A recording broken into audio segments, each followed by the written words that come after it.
নির্বাচন পরিচালনা বিধিমালার এই তফসিলটা সংশোধন করা হয়েছে। কিছু কিছু প্রতীক নিয়ে কিছু কিছু আমাদের বিরূপ মন্তব্য আমরা শুনেছি যে এটা রাখলে কেন, এটা না রাখলে ভালো হতো, এটা রাখা কি যৌক্তিক হয়েছে কিনা, এরকম এই বিবেচনায় আগে যে 115টা প্রতীক ছিল তার থেকে আমার যতদূর মনে পড়ে আমরা 16টা প্রতীককে বাদ দিয়ে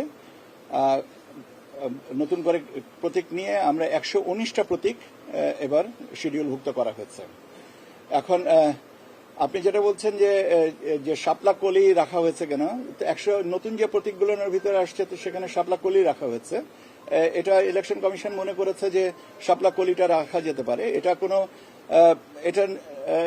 কারোর কোনো দাবির বিষয় তো প্রাসঙ্গিক না। তার কারণ হচ্ছে যে আপনারা জানেন যে একটা রাজনৈতিক দল যেটা এনসিপি, তারা শাপলা প্রতীকটা চেয়েছে।